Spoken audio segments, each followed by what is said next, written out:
Hola amigos de El Cielo en la Boca. Hoy estamos en cero.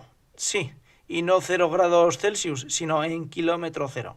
Ese concepto que en la restauración poco a poco se va abriendo paso y que algunos creemos que es una forma de entender la restauración muy específica y de futuro. El kilómetro cero es un concepto que con Gonzalo Parras nos lo va a dejar muy clarito. Hola Gonzalo, ¿qué tal estás? Muy bien, muy buenos días. ¿Cómo estáis? ¿Cómo te encuentras? Pues bien, encantado otra vez de saludarte y desde luego encantado de estar en este tema tan apasionante como es conseguir que cuando hacemos restauración pensemos en la naturaleza. Totalmente de acuerdo. Yo creo que voy a decir algo que creo que está muy manido y que no es la primera vez que van a escuchar nuestros oyentes, pero es cierto que estamos volviendo a lo de antes. Creo que estamos teniendo un retroceso a lo que hacían nuestros padres o no hacían las generaciones anteriores, buscar el origen. Está muy, muy de moda y seguro que te suena el concepto restaurantes de producto. Hemos pasado de una cocina tecnoemocional donde se utilizaban agar-agar, alginatos, todo tipo de sustancias raras para hacer esferas, gelatinas y cosas extrañas, Sí. que está muy bien, que es fantástico y que hemos tenido un resurgimiento de la restauración gracias a esa cocina tecnoemocional y a uno de sus padres que ha sido Adrià. Y le tenemos mucho, mucho que agradecer. No podemos echar piedras en su tejado y en el nuestro, pero está habiendo una involución, no sé si involución es la palabra, pero está habiendo un retroceso a de dónde venían todas esas elaboraciones, ¿no? Hemos pasado de hacer recetas muy elaboradas, muy trabajadas, muy trilladas, a hacer recetas con tres productos, a volver a la plancha, a volver a la brasa, a volver a los guisos. Y eso tiene mucho que ver con el kilómetro cero. Ujú. Pero para que los que nos escuchan tengan claro qué quiere decir kilómetro cero, ¿podrías darnos un apunte sobre el concepto de kilómetro cero? Evidentemente no se puede aplicar la misma proximidad y entendiendo kilómetro cero por producto de zona, producto de proximidad, porque claro, los vegetales no aguantan lo mismo que las carnes o los pescados no aguantan lo mismo que un huevo. Ujú. Entonces, evidentemente, el kilómetro cero puede llegar a variar. Dependiendo de... Al final lo que nos hace referencia al kilómetro cero es que estemos trabajando productos en nuestro restaurante o en nuestra casa que sean de proximidad, que sean de cercanía, que no necesiten un traslado, que no necesiten una influencia de frío o de cualquier otra técnica para poder trasladarlo. ¿Qué es lo que sucede si nosotros cogemos unas fresas maravillosas de Huelva y nos las traemos bueno, las llevamos a tu zona, nos las llevamos para Irlanda, nos las llevamos Ajá. a Reino Unido, o no me voy tan lejos, Ujú. nos lo llevamos a Donosti, nos lo traemos aquí para casa. Claro, ¿qué significa traer esas fresas que están cultivadas allí, traérnoslas a la otra punta de España o incluso cruzar el charco? Ujú. Pues supone primero que no se pueden recoger en su punto óptimo de consumo. Siempre hay que recogerlas, al igual que muchas frutas, antes de su punto óptimo de maduración. ¿Qué les pasa a las frutas y a las verduras? Que una vez que se arrancan de la planta, su punto de maduración y su crecimiento varía. Ujú. Entonces, estamos cambiando su comportamiento. ¿Maduran? Sí, por supuesto, pero ya no es lo mismo que madure en una nevera o madure en nuestras casas con temperaturas que normalmente no son las propias del producto, que nos maduren en la planta o nos maduren en el terreno. Claro, aparte de que lo estás cogiendo más verde o fuera de su punto óptimo de maduración, lo montas en un camión, normalmente camiones refrigerados. Ese camión te lo trae, pues si se tiene que venir hasta acá, hasta el norte de España, pues se va a hacer 1000 kilómetros, mil y pico, y va a venir hasta aquí. Claro, ¿qué está dejando ese camión por el camino? Primero, lo que nos está dejando es una huella de carbono, de carbono. Nos está dejando CO2, nos está dejando contaminación. Claro, si yo consumo producto de la zona como se hacía hace 50 años y se consumía lo que teníamos cerca, no había esa contaminación. ¿Vale? Entonces, sí es cierto que vivimos en una sociedad plural, donde todos queremos probar de todo, donde hay unas especies asiáticas fantásticas o tenemos carnes americanas maravillosas, pero hay que pensar un poco en cómo podemos hacer para que haya un consumo responsable y cercano. Nos faltaría, hemos dicho tres conceptos muy buenos, kilómetro cero y huella de carbono, pero nos faltaría yo metería ahí para hacer una trilogía perfecta en la palabra sostenibilidad. O sea, se puede ser sostenible de muchas maneras. De hecho, yo creo que es el gran paraguas dentro del que estarían el resto de los conceptos. Vamos a ver, en un restaurante cabe un menú kilómetro cero que conviva con un menú normal, tradicional. Por supuesto, o sea, al final, ¿qué estamos consiguiendo con eso? En el kilómetro cero, hay gente que dice que el kilómetro cero son 100 kilómetros en un radio de 100 kilómetros, hay gente que dice que dependiendo del producto son de entre 30 y 50 kilómetros. Bueno, hay que trabajar con eso, o sea, 100 kilómetros a la redonda no es mucho. Si dices en Madrid, pues de punta a punta hay 200 kilómetros, pero me refiero del radio, ¿eh? Sí, sí, sí, sí. Pero si te vas a Donosti, pues la mitad de esa circunferencia es mar. Entonces la cosa cambia, ¿no? Y lo que es el kilómetro cero cambia. Claro, pero Eh, los rest- precisamente con lo que estás diciendo ahora del mar, aquellos restaurantes que están en la costa entendemos que pueden vender tipo de producto pescado de la zona, de su mar. Pero sabemos que muchos de los restaurantes que están en costa venden producto que pertenece a otra costa distinta a la suya. Ujú. También tendrían que estar afectados por ese concepto de kilómetro cero, ¿no? El tipo de pescado que está sirviendo en la mesa. Fíjate, tú me estás hablando desde el punto de vista del empresario. Yo te voy a cambiar un poco la pregunta con tu permiso. Como tenemos confianza, lo voy a hacer. Ujú. Piensa desde el punto de vista del cliente. ¿Qué pasaría si empezamos a educar a los clientes y los clientes saben y conocen, como empiezan a saber y empiezan a conocer muchísimo de todo? Y sobre todo gracias a Internet. Saben de vino, saben de comida, saben Mm. absolutamente de todo. Y ese cliente sabe que si van a Tenerife, pues van a encontrar un pescado maravilloso que se llama vieja. Ujú. Pero es que no van a encontrar bacalao. Ujú. Entonces, si tú vas a Tenerife, ¿qué vas a comer? ¿Bacalao? Ujú. Hombre, come los pescados de la zona. Ujú. Sería lo normal. Entonces, el cliente también tiene que saber dónde va y tiene que comer lo que hay en la zona. Fíjate, me voy a ir un poco por los cerros de Úbeda y no sé si te voy a contestar con esto. Tú sabes que es lo habitual y espero ayudarte y no irme mucho. Sabes que uno de mis campos y mis pasiones es el mundo de la cerveza. Sí. Y como ya hemos hablado en algún momento, una de las grandes modas que ha venido y se está quedando, pero ya tiende a desaparecer como buena tendencia, es las cervezas artesanas. Claro, las cervezas artesanas crecen como producto de kilómetro cero. Ujú. Sí, sí, Crecen como sí, eso. sí, sí, sí. Pero, ¿qué les ha pasado a las cervezas artesanas? O te vas a Baviera, te vas a Alemania y cada región tiene su cervecita. Pero porque entienden que una de las mejores particularidades de la cerveza es que no se pasteuricen.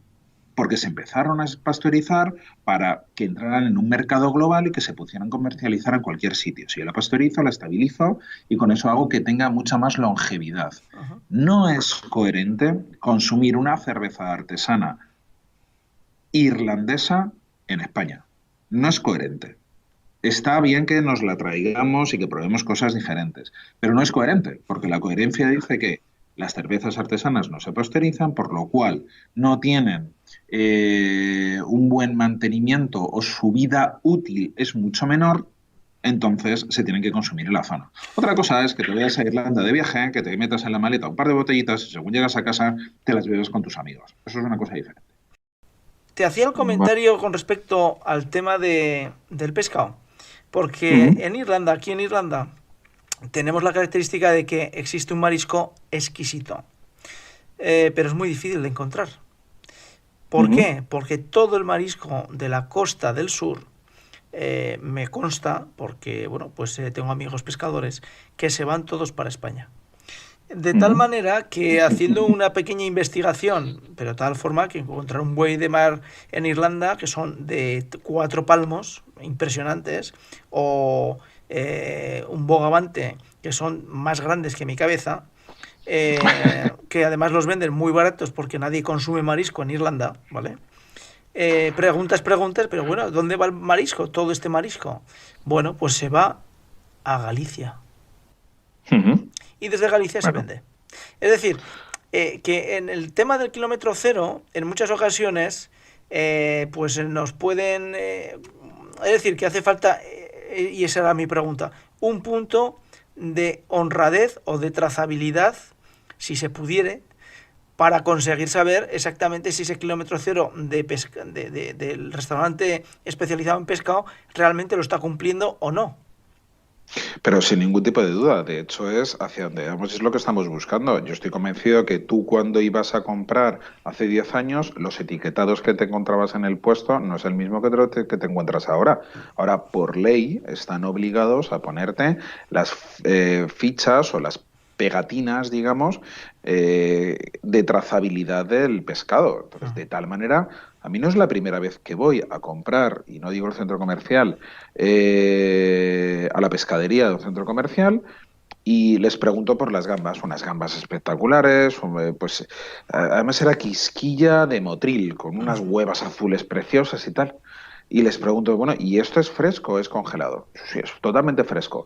Y bueno, uno como es un poco desconfiado por sí con todo este tema, con todos estos temas, por lo que acabas de decir, Ujú. pues lo primero que hago es buscar el etiquetado y lo reviso. Uy, qué casualidad que ponía que no volver a congelar. Entonces, pero como esas, nos pasan muchas. Entonces, como ya por ley, por lo menos aquí en España, no conozco fuera, nos obligan a poner ese tipo de etiquetas, bueno, así se evitan muchos fraudes. Pero yo creo que esto nos da para otro tema. O sea, esto es hablar de los fraudes en la alimentación. Hace 4 días, y te digo 4 días por no decirte un año, que es muy poco tiempo, salió todo el tema y aquí en el norte eso lo tenemos muy claro. Y vosotros que sois grandes consumidores de carne, Ujú. también lo tenéis claro, sobre todo de vacunos, Sí, ¿no? sí. Aquí sabes que en toda la zona de Donosti es muy, muy, muy normal consumir carne de vacuno y siempre se ha dicho que se consumía carne de buey. O Ujú. sea, y siempre se ha dicho que era imposible que hubiera tanto buey como se consumía. Y Sí. es cierto, o sea, hasta que no salió una legislación, ya he dicho, señores, vamos a llamar las cosas por su nombre y un buey no es cualquier cosa. O sea, tú lo que estás comercializando es vacuno mayor, que es el nombre que han encontrado para que, bueno, que no suene a vaca vieja. Que en el norte, y aquí en Donosti, siempre se le ha llamado vaca vieja. Y son esas vacas lecheras que han dejado de ser lecheras, que las han tenido durante un periodo de 3 a 4 años sin parir y pastando en el prado como campeonas, y son carnes espectaculares. Que yo he tenido la oportunidad de hacer una cata comparativa de vaca vieja y de buey de 8 años y te he de garantizar que me quedo con la vaca vieja. Ujú. Ujú. Otra cosa que el nombre que tiene es feo. Sí, no, no es bonito. Que Bueno, no es depende bonito, del pero aquí en el idioma, norte se ¿eh? entiende. Siempre hay que buscar un idioma para que suene algo bien. No, Eh, en inglés a lo mejor queda mejor, ¿no? bueno, en Bueno, francés estaba tampoco, pensando que en tampoco. francés podría quedar bien, ¿no? Porque Sí, la palabra bueno, bien siempre es bonita. O bueno. una cuestión. A nivel de negocios, tú ves que estás mucho más oteador, estás en el mundo hostelero. Eh, Muchos restaurantes que, o negocios o empresarios que se lanzan por el kilómetro cero o no, o es más bien una cuestión Sin duda. de medio de Sin duda. comunicación. Sí, sí, por supuesto que se está haciendo y de hecho, mira, como profesor del Basque Culinary Center, no solamente de los alumnos de grado, que son chavales que están arrancando en este mundo les estamos formando y les estamos enseñando con las últimas tendencias y tenemos muy inculcada en la universidad toda la cultura de la sostenibilidad, kilómetro cero y todas esas cosas. Nosotros intentamos, por la medida de lo posible, que sea uno de nuestros valores, la sostenibilidad. Insisto que lo tomo como paraguas y debajo de esa sostenibilidad hay muchas otras cosas, ¿vale? Ujú. Eh, Hay alumnos de otros cursos, como puede ser de máster, que son profesionales que vienen buscando precisamente la formación en eso. Tenemos un curso de gestión en restaurantes que le damos mucha importancia. De hecho, hay varias ponencias y asignaturas dentro de este máster que hablan solo y exclusivamente de la sostenibilidad, del kilómetro cero y hablan de todo esto. Es muy importante eso. Yo entiendo que al final aquel que se vaya a dedicar a esto tiene que ir con las nuevas tendencias. Las nuevas generaciones están apostando por cuidar el planeta, por que seamos mucho más sostenibles, no solamente en la materia prima, sino también con las personas. No nos olvidemos que también hay una sostenibilidad dentro del mercado laboral y dentro de la gestión de personas, y eso tenemos que buscarlo, o sea, y tiene que Ujú, haberlo. Y las nuevas generaciones lo buscan y nos lo piden. ujú. De hecho, nosotros hemos crecido en otros valores y la sostenibilidad no estaba dentro de ellos, pero poco a poco se están haciendo fuertes y es algo más que una tendencia. Eh, Dentro de lo que sería el restaurante kilómetro cero, se tiene que circunscribir a un tipo de productos. Por lo tanto, en la zona de interior serán unos y en la zona de costa serán otros. Eh, Mm. ¿Eso obliga a que el tipo de restaurante tiene que ser mucho menos sofisticado, mucho menos elaborado los platos, tienen que ser más tradicionales No, o no? no, al final lo tradicional yo creo que va basado en las técnicas, y con la misma técnica se pueden trabajar diferentes productos, y con el mismo producto se pueden trabajar diferentes técnicas. Ujú, Bueno, creo que puedes hacer con la misma patata, puedes hacer unos huevos fritos con patata maravillosos, y puedes hacer una tortilla de patata deconstruida. ujú. Tú has visto, porque sabemos y nos consta que eres un buen visitador de restauración, ¿has visto menús donde aparezca como elemento clave, palabra clave de separación dentro del menú kilómetro cero o producto de proximidad? Sí, claro, y de hecho, como te decía antes, eh, uno de de las grandes tendencias de lo que estamos yendo, y yo creo que todo el mundo va por ahí, es cocina de producto. O sea, ese gran título lo están utilizando muchísimas empresas, y es: busco una cocina de producto. ¿Y qué significa eso de cocina de producto? Cosas que tengo cerca. Si estoy en temporada de setas, cocino setas. Si estoy en temporada de trufas, cocino trufas. Si estoy al lado del mar y tengo temporada en que me está entrando el verdel, pues voy a hacer platos con verdel. Yo creo que va por ahí. O sea, no Ujú. sé si te contesto Sí, a sí, la sí, sí, pregunta que me sí, sí, haces, sí, sí. pero yo creo que va por ahí, y cada vez somos más conscientes. A ver, no nos olvidemos que el trabajar con producto de proximidad, primero, le estás dando valor a la zona. Estás haciendo que tu zona crezca. Porque si tú consumes las verduras de tu vecino, porque tiene una huertecita y consumes las verduras de tu vecino le va a ir bien y vas a hacer que la economía de la zona funcione.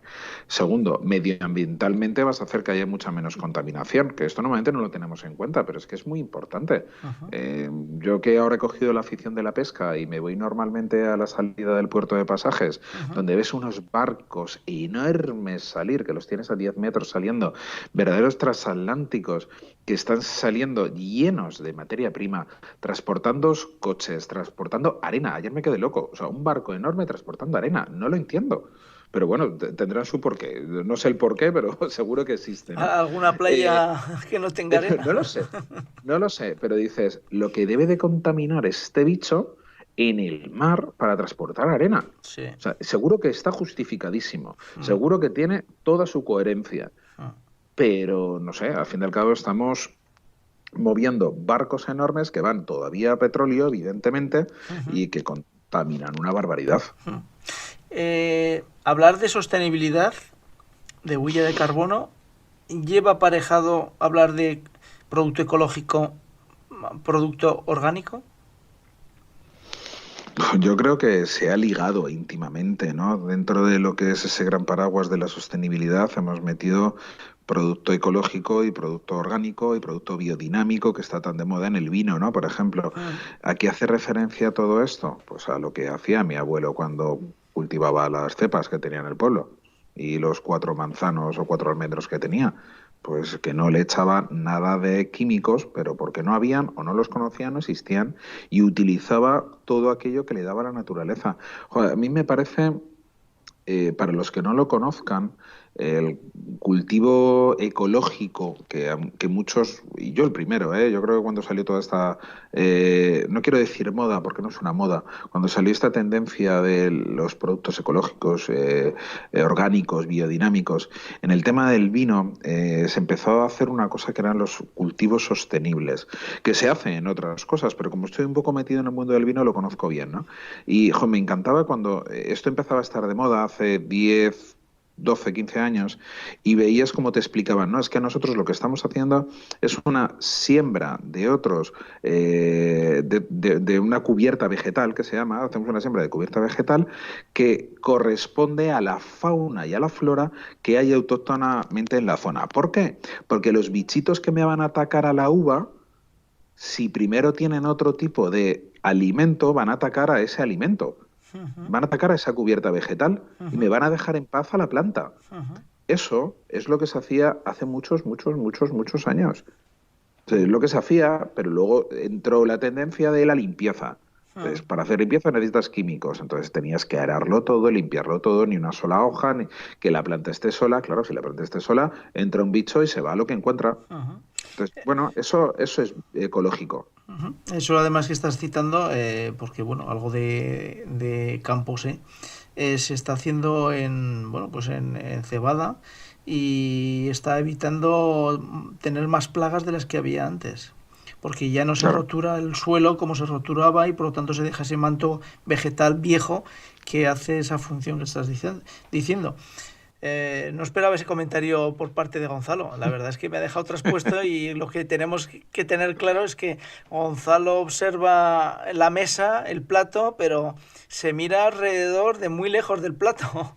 Porque, Claro, madre de Dios. pero eso es un poco el kilómetro cero. Sí, Y sí, te sí, sí. decía antes, te hablaba del cliente y la educación del cliente. Eh, los clientes saben mucho y cada vez saben más. Y cuando se sientan en una mesa van a disfrutar, pero al cliente hay que darle las cosas razonadas y justificadas. Y cuanto más mejor. Y ya no solamente me refiero a que el producto sea de la zona, sino que el producto sea coherente y sea de la zona. O sea, no sé, a mí no me des, en temporada de setas, no me des setas cultivadas. No sé, no tiene lógica. O sea, pueden estar muy buenas, pueden estar muy ricas, pero dame setas cultivadas cuando no hay setas normales, ¿no? O sea, del momento. ¿Tú crees que el concepto de huella de carbono, sostenibilidad dentro de la restauración pasará o poco a poco se va a hacer su propia instalación? No, no, ha venido para quedarse. O sea, pero esto es algo generacional que estábamos hablando antes.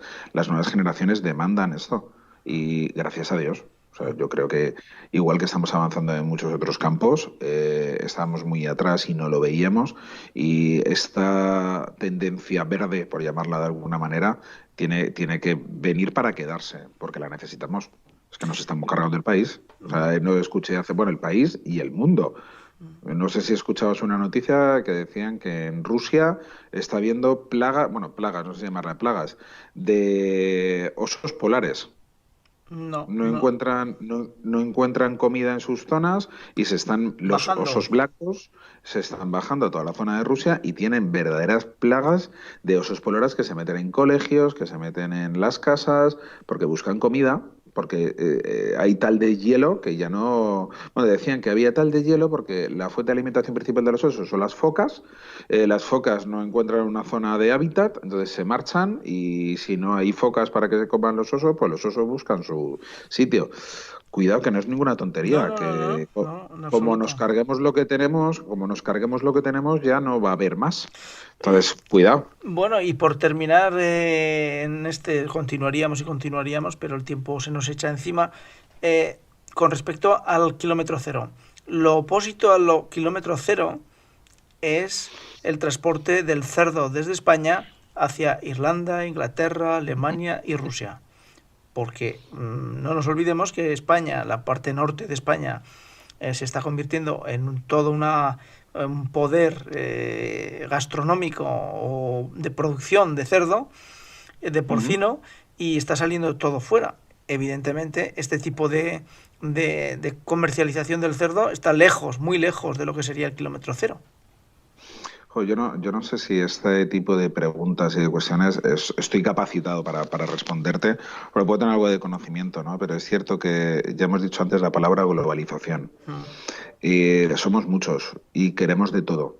Y si en Asia hay una tendencia y se consume tal producto, queremos ese producto. Y de repente pues empiezan a hacer granjas de no sé qué aquí en España y se empieza a cultivar ese producto aquí. Yo creo que eso es, como dentro de lo malo, lo más correcto, pero si me coges y me dices que hay una demanda tal de un producto en una zona y no se puede cubrir, ¿qué sería lo coherente? cubrirlo con productos que sí hay en la zona. A ver, ¿qué le pasa al cerdo y al pollo? Pues que el cerdo y el pollo necesitan un espacio para poder vivir, evidentemente, y para poderse criar, ¿no? Aquí metemos luego otra variable que es la de bienestar animal. O sea, fíjate, me estoy yendo un poco por las nubes, ¿no? Con la pregunta que me hacías, pero si criamos aquí cerdos en España y estamos en unas extensiones que tenemos ese hábitat para hacerlo, estamos haciendo una producción extensiva y estamos haciendo una producción rápida de algo que ni siquiera vamos a consumir nosotros. Ujú. Bueno, pues amigos, está claro que el cielo en la boca, es decir, nos lleva tan lejos cualquier cuestión gastronómica que el programa que hoy hemos podido disfrutar con Gonzalo nos deja claro que hay muchísimas implicaciones a la hora de producir esa gastronomía que nosotros Mm. disfrutamos entre semana y de fin de semana.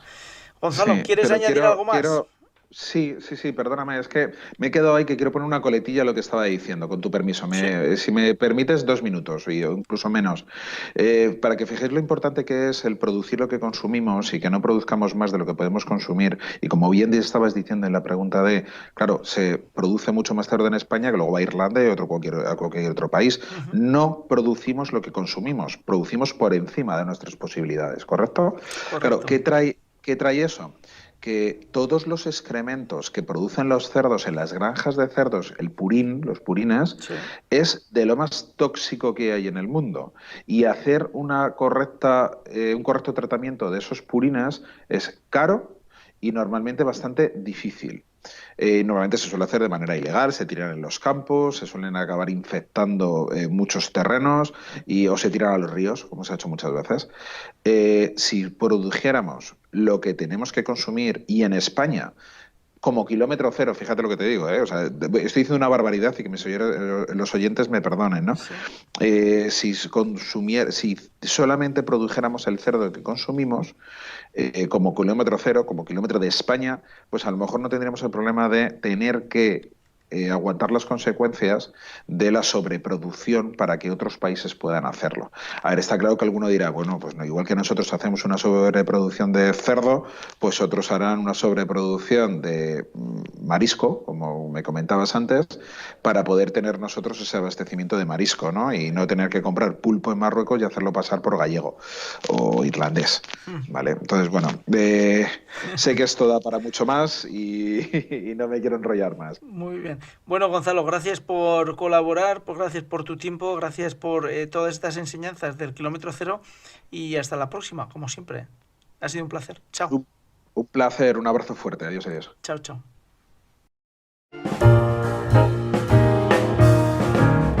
ONER Ediciones.